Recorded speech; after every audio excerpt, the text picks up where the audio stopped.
Right, so, honestly, if Keir Starmer purges many more people from the party, is he going to have much of a party left? Does he really care, though? And who is he purging this time, anyway? Surely the left have, well, left by now, haven't we? Save for a few diehards determined not to let Starmer run them out of their party, despite, in my view, them already having been rendered harmless. So who is it this time if this is a brand new purge? Well, having deceived the left to win the Labour leadership, as Starmer did, he then went to war on them. And he's done that now. It's finished with. He's got bored of that, apparently. So he's going to turn his attention to others. He's turning to those, apparently, who have brought the party into disrepute, have caused embarrassment, and if true, will be an example not just of epic levels of the kind of hypocrisy we've come to expect from a flip-flopper like Keir Starmer now, but could arguably land him in court if he goes about things the wrong way here, because he's not targeting ordinary members anymore. This purge is a purge of his own MPs, and no, I'm not talking about the potential upcoming reshuffle allegedly on the cards when Sue Gray of the Gray Report begins working for Starmer and Co on Monday. MPs are public figures, can be quite well known, though not always, obviously. We don't always all know who our MP is. We're largely invisible for a lot of us. Certainly, they do know how the party structures work, however, if you have a Labour MP.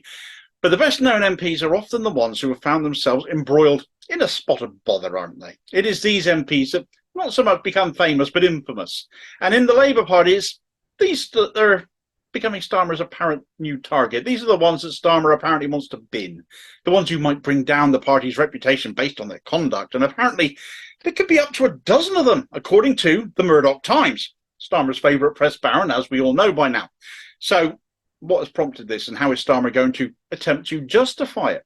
Well, of course, an anonymous Labour source has had a thing or two to say about it. So caveats there for whether it's believable or not, whether this person exists or not. But being that it's cropped up in Murdoch's rag, behind a paywall at that, and Starmer's lapdog attitude to courting the coffin-dodging nutsack lookalike in charge, it's not likely, I don't think, to be a complete non-story. Think of it what you will, make of this what you will. Starmer is looking for a positive, and the source or sources bear that out. So what have they said then, Damo? Get on with it. Well, all right. They've said the public rightly expect the highest standards from their MPs. With Keir's changed Labour Party, that's what they'll get. Mate, whoever you are, Starmer lies like a rug. If that's the highest standard we can expect from our MPs, God help us. He's no advert for high standards himself. Anyway, the statements continued. Another Labour source said, or maybe it was the same one, who knows, doesn't matter, said the decisions would not be factional or based on politics, but instead decisions made on behavioural, reputational issues. The source said the party is prepared to clear the field and will take on some of the MPs it doesn't want to stand at the next election. So, not factional apparently, but then the left-wing MPs aren't the ones that get embroiled in scandal as a rule. That said, they do get set up for it, as Jeremy Corbyn did over anti-Semitism, and of the dozen MPs referred to so far, only 3 have been named as likely candidates for being purged. None of them are on the left. No, Corbyn is not one of them.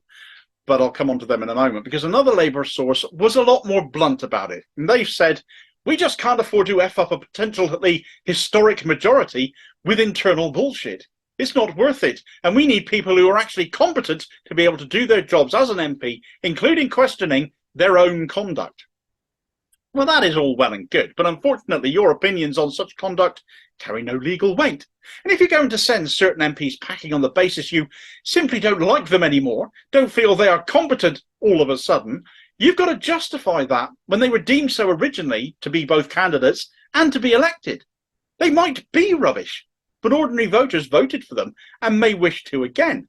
So far as getting rid of MPs has gone, Starmer has only gone after the left up until now. He has used opportunities that have arisen, that have come up, in order to do that up until now. Boundary changes coming in for the next election have been incredibly useful to him in whittling down members of the Socialist Campaign Group, for example. Factionalism, the small group of lefties still hanging in there.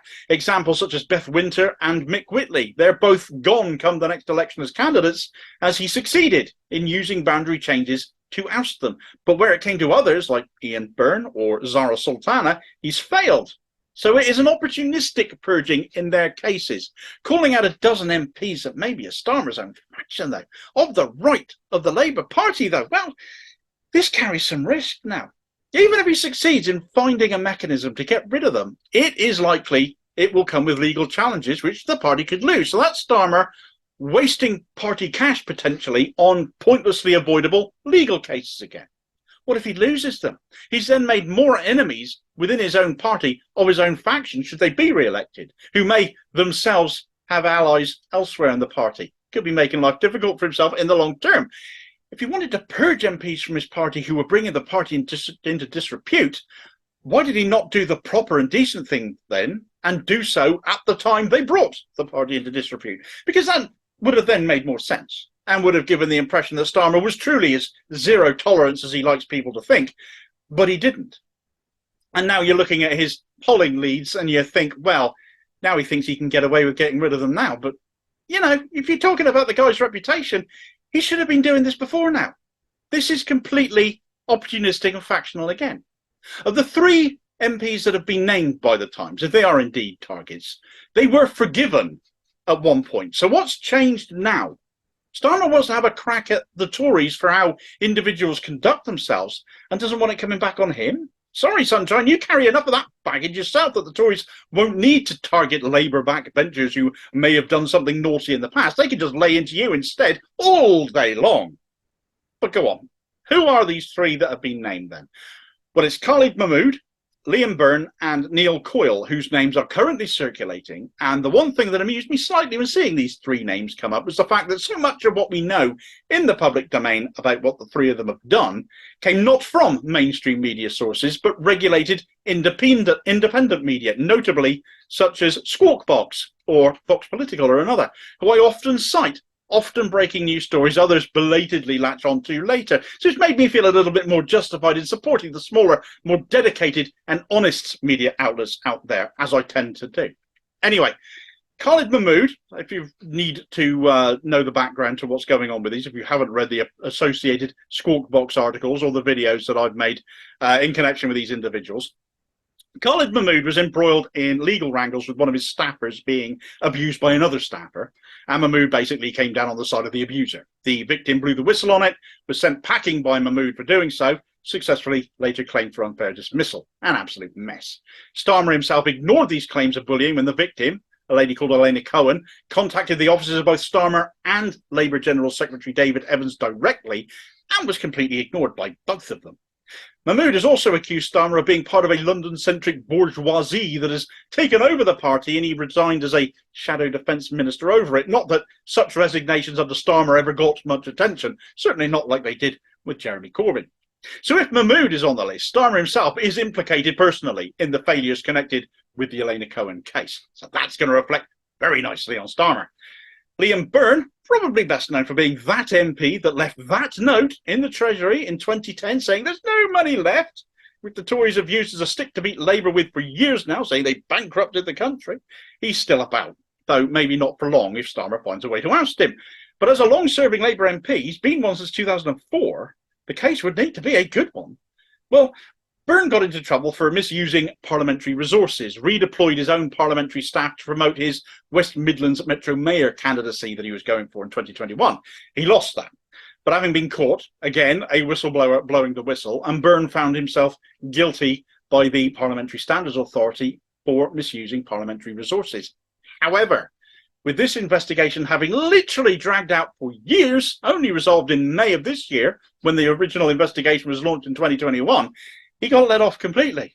He got a slap wrist in the end. He'd been caught and found guilty of bullying staff in 2022 as well. Whilst this investigation was still ongoing, he got let off then too.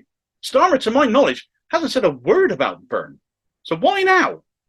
And lastly, Neil Coyle, who went on a drunken tirade of racism against a British-Chinese journalism in a parliamentary bar last year. It was days after Coyle got suspended for this again by the Parliamentary Standards Authority that Starmer finally decided, oops, I'd better do something too, and suspended him from the Labour Party, stripped him of the party whip. Again, it gave him the opportunity to deselect him then and there, though. Something Squawk Box, again, pointed out in March. The opportunity to do so was there for Starmer then, but he didn't take it. And Coyle has since had the whip quietly handed back to him, apparently after months of begging Starmer to do so, I've heard. Well, if Starmer decides he's going to go back on this, and let's face it, we're used to Starmer going back on his word, aren't we? Why should his own MPs be surprised when it happens to them? Only Coyle could quite reasonably say, well, why did you give me the whip back to try and deselect me later? It doesn't work that way. This is just 3 of them, though, and you can see the scale of the messes that are involved here. If Starmer decides to push ahead with this in the name of cleaning up his party and getting rid of uncomfortable individuals, it's going to backfire. This is going to become very public. The Tories will have a field day with it. Starmer's reputation of being untrustworthy, being called out by his own faction in the party now, and not just we on the left, as they come under attack, will be writ so large even the mainstream media won't be able to ignore it. And then, of course, there's the possibility of a 4th name coming up on that list that we'll soon come to know about. Is it going to be Jeremy Corbyn on that list? Certainly not of Starmer's faction, but suspended by Starmer alone after being cleared of any wrongdoing by the Labour National Executive Committee. Is Corbyn on that list? And if so, why has that deselection taken so long, unless it was a case that Starmer was so terrified of the repercussions he was afraid to? So you should be, Keith. What do you think? Will Starmer push ahead with this or think twice? Do you think he's bright enough to realise the problems he's getting into, or does he not care as long as the donors keep throwing their cash at him now? Who else do you reckon might be in trouble? Is this really going to help Labour electorally, or is it only going to harm them and give the Tories an out, something to beat Labour with? Let me know in the comments below and be part of the conversation on this. Thanks for watching. I hope you found the video useful. Please like, share and subscribe if you did. More content out daily. Meanwhile, here's a vid recommendation where Starmer is all about the tough choices when it comes to his own MPs, when it comes to actually running the country and economic policy. He's a coward as he's avoiding what should be the easiest decision there is for a Labour leader. I'll hopefully catch you on the next vid. Cheers, folks.